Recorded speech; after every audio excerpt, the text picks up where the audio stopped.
Hola, espero que se encuentren bien. Mi nombre es Carolina Cortés y soy profesora del taller de técnicas de grabado y estampado que imparte el Centro Cultural de Puente Alto. Y en esta tercera sesión lo que vamos a analizar serán algunos elementos del lenguaje visual, como lo son el punto, la línea y también las texturas. Vamos a revisar la forma en que se clasifican las texturas, los modos de producción de texturas visuales y también las formas en que se han aplicado en algunas manifestaciones artísticas como en la pintura, en la fotografía, en el cine, etc. Posteriormente vamos a desarrollar un ejercicio práctico de elaboración de texturas visuales que se podrán aplicar en eventuales trabajos de carácter plástico como es el grabado.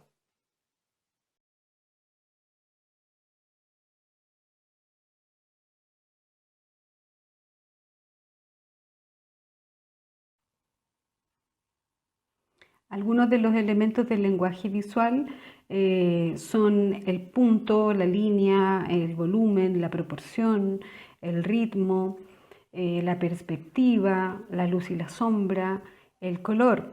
Inicialmente lo que vamos a analizar van a ser los más básicos, que es el punto y la línea.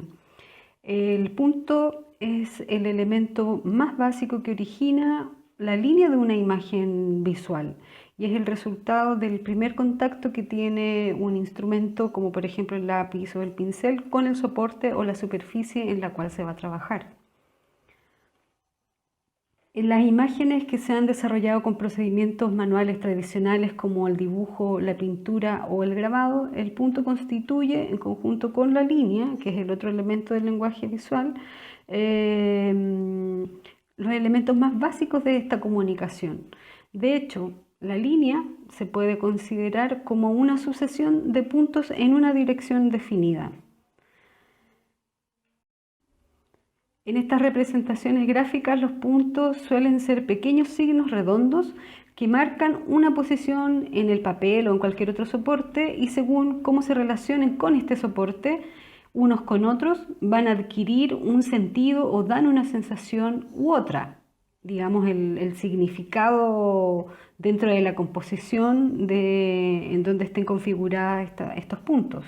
Aquellas cosas que se pueden realizar con la aplicación del elemento punto son, por ejemplo, crear lugares de tensión o sensaciones expresivas, el sombreado con los puntos o sensaciones de volumen, y también lo que se podría generar es el coloreado con puntos.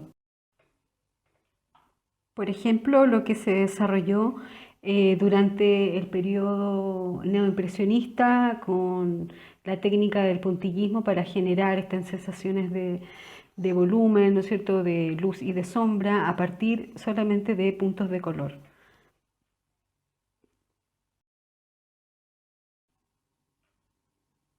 Esta obra del pintor francés Seurat de 1884, fines del siglo XIX, corresponde justamente al empleo de puntos de color para generar las sensaciones de volumen y de luz y sombra de estas figuras humanas y representaciones de animales que se encuentran en un parque a orillas de un río. Esta es una obra de gran formato, de 2 metros de alto por 3 de ancho y cuyas figuras principales, que son aquellas que están en el lado derecho de la obra, son figuras a un tamaño a escala natural.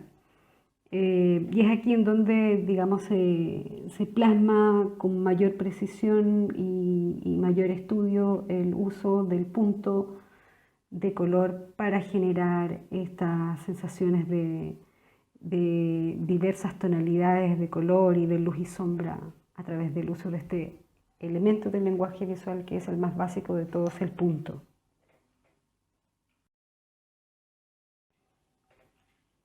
Esta obra del autor Lichtenstein, que corresponde a la corriente artística del pop art, y esta obra en particular de 1965, es una obra que simula la reproducción gráfica en masa, y el referente claramente aquí es el cómics.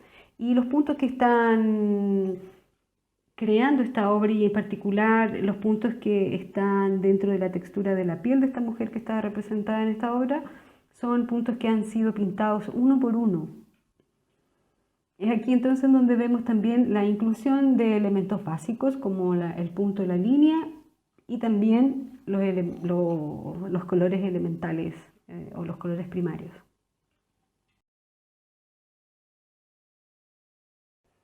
El artista visual Vasily Kandinsky definía a otro elemento del lenguaje visual, la línea, como la huella de un punto en movimiento.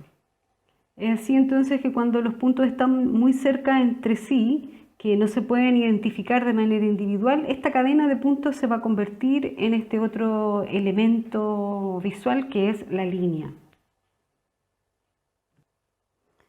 Ahora bien, los tipos de línea van a estar determinados según su trazo, que pueden ser rectas, que son aquellas que tienen una sola dirección, líneas curvas, que son líneas sin tramos rectos, las poligonales o las quebradas, que son aquellas compuestas con dos o más segmentos rectilíneos en distinta dirección, y también las líneas mixtas, que son aquellas que surgen de la combinación de cualquiera de las anteriores.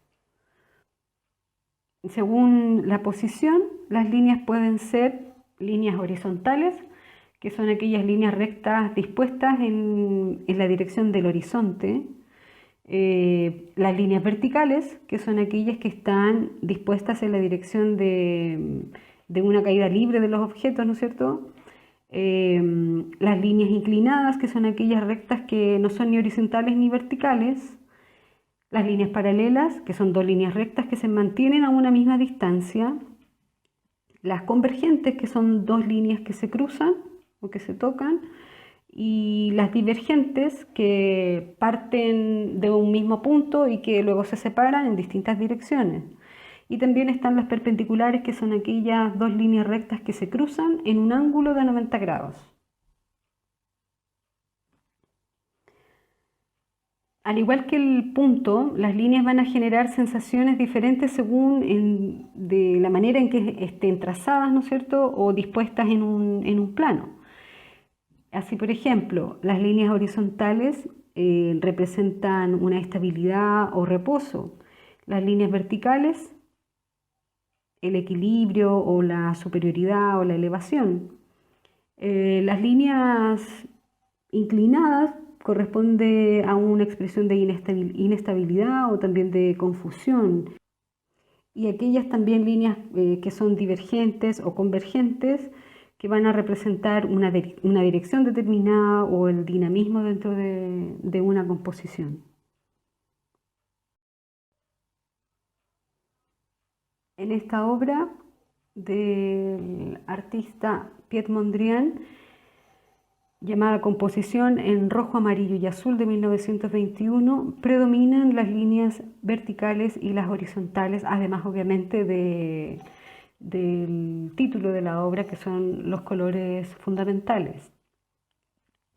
Y aquí, claro, es una composición que es más estable, ¿no es cierto?, es más rígida, justamente por la composición de estos elementos cuadrados o rectangulares de la obra. El autor ruso Kandinsky también hace un empleo de distintos tipos de líneas en distintas direcciones, de distintas formas, llamada Composición 8 de 1923, que corresponde al expresionismo abstracto, en donde se concentra principalmente en el estudio de la forma y de los elementos básicos de la composición visual y del lenguaje visual, y lo relaciona, este autor en particular relaciona estos elementos con la música, y es de ello en donde habla en el libro de lo espiritual en el arte, que en conjunto con hacer el análisis de los elementos básicos, también hace un análisis formal y simbólico acerca del color.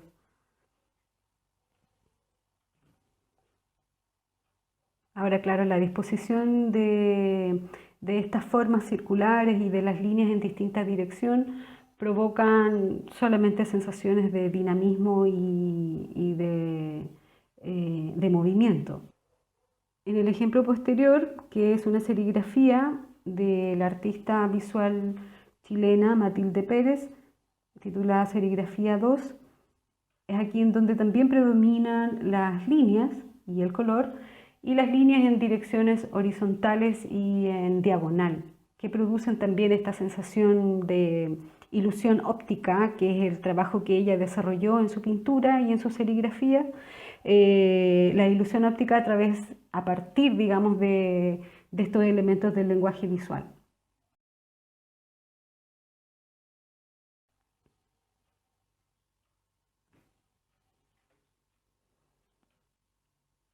Aquí tenemos otro ejemplo de la aplicación de líneas, y más bien esto es el chorreo de pintura, titulado Ritmo de Otoño, número 30 de 1950, del artista visual Jackson Pollock, en donde por azar, ¿verdad?, hay una composición de líneas en distinta dirección y de distinto tamaño del trazo y del color.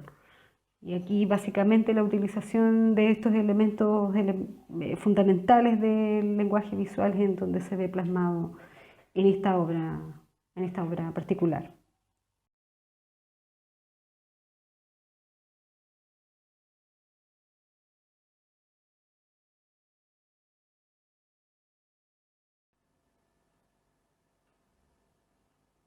Otro de los elementos del lenguaje visual es la textura. Y esto se define como el aspecto superficial de una materia y nos informa de cómo es la estructura interna de los materiales. Como elemento plástico puede enriquecer la expresión de una superficie, la expresividad de una superficie, o ser el elemento configurador de una composición.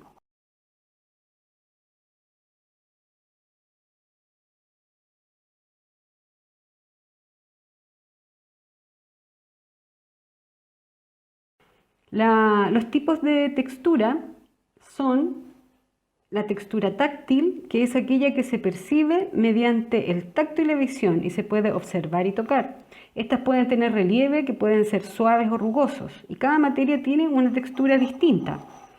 Por ejemplo, la textura de un tronco, la textura de una piedra, la textura de una lija, la textura de una pared, la textura del ladrillo, etc. Son todas aquellas texturas que podemos percibir a través del tacto, pero que también se pueden mirar, ¿no es cierto?, que se pueden observar. La textura visual es aquella que se percibe principalmente a partir de la vista y se representa mediante gráficos, ¿verdad?, o mediante formas, mediante trazos. Representa texturas táctiles, y estas son las texturas que se representan o que se diseñan con pequeños patrones que pueden ser abstractos, como las texturas gráficas, que están determinadas a partir de puntos, de líneas, o de formas regulares o de formas irregulares. También existe la textura natural, que son aquellas que pertenecen a elementos de la naturaleza, como la piel de un elefante o la superficie del pétalo de una flor.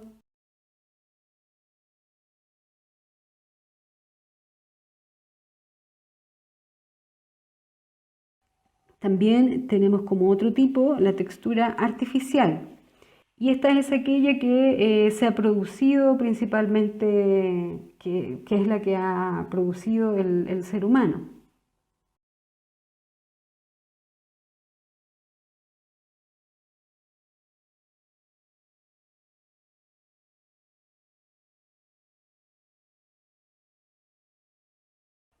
Ahora bien, dentro de las funciones de las texturas artificiales encontramos una función primero estética o decorativa, en donde generalmente la textura se va a utilizar con un fin decorativo, ¿no es cierto? Y esto es, por ejemplo, lo que se ve en las construcciones, en las fachadas de los edificios, o en la decoración de interiores.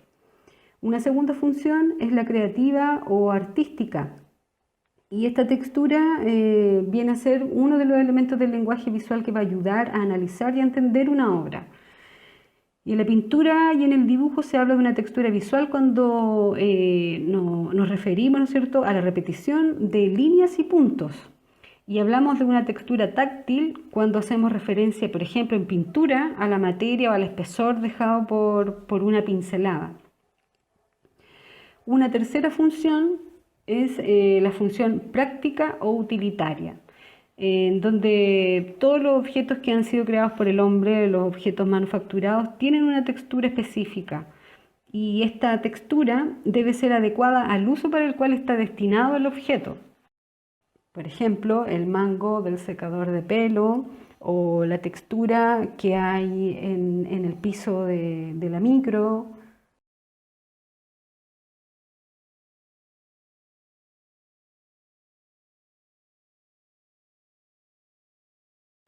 Acá en esta obra que se llama Barrio Puerto, que es un detalle de un mural del 2009, es una linografía que tiene grandes dimensiones de 3 metros por 13 metros del artista francés Loro Coirón, que es el nombre que ha adoptado porque es un autor que trabaja particularmente en nuestro país y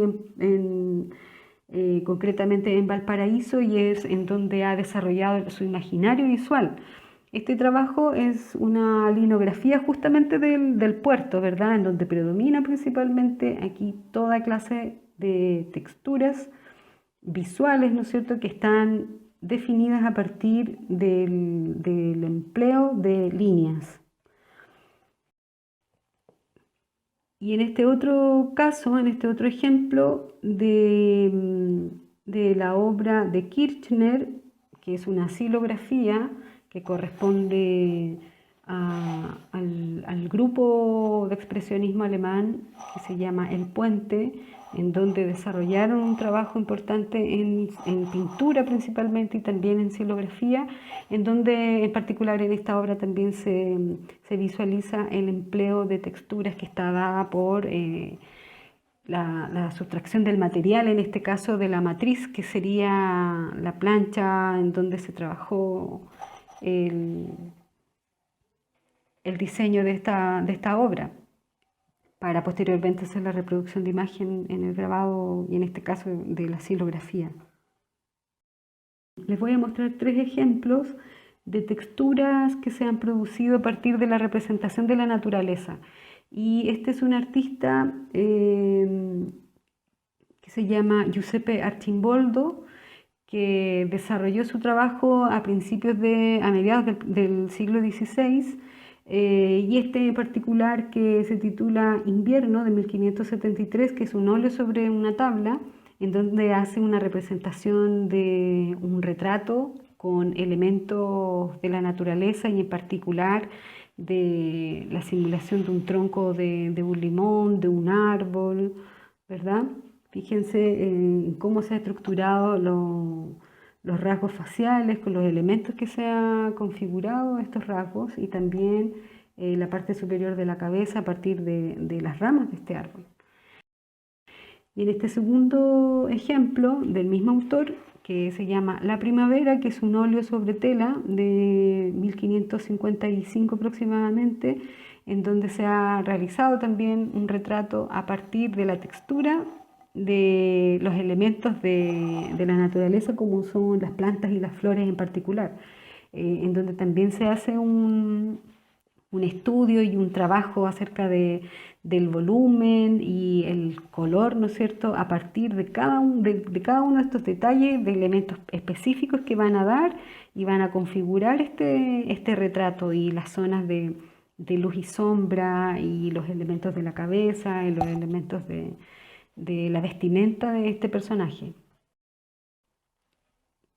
Y en este último ejemplo del mismo autor, que se titula La Tierra, que es un óleo sobre tabla de 1566, en donde aquí también se incorporan elementos naturales como los animales, ¿verdad?, Y aquí fíjese también de qué forma va a configurar este retrato a partir solamente de representaciones de animales de distinto tipo.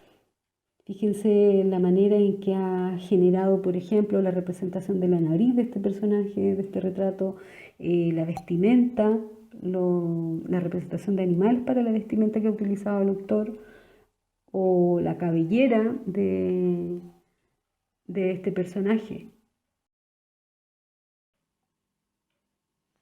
En fotografía también encontramos este elemento, lo que son las texturas visuales, y en este caso particular en la fotografía de Dora Maar, que es una artista surrealista, titulado Los años que te esperan, de 1935, y en donde está la textura visual por esta superposición de imagen de una tela de araña frente a este retrato. Y en este segundo ejemplo, la fotografía de Diane Arbus, he querido rescatar la textura que tiene el personaje en su cuerpo, esta pintura corporal o tatuaje, ¿verdad?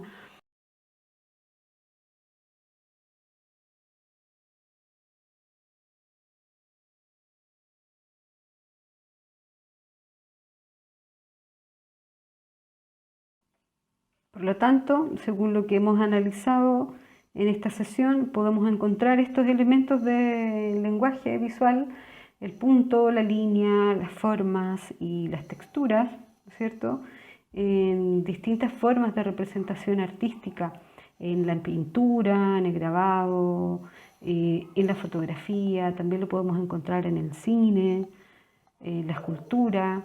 Son elementos básicos de la composición.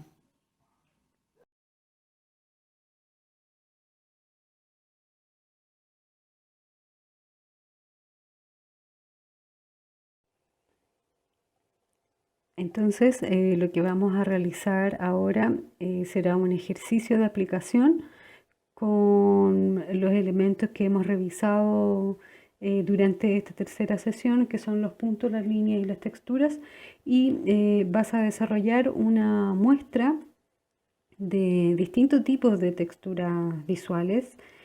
Puedes incorporarlas en formas cuadradas o en formas circulares, en donde en el interior puedes mezclar tanto la forma de los puntos o de las líneas, ¿no es cierto?, la longitud, el tamaño, el color también se puede incorporar.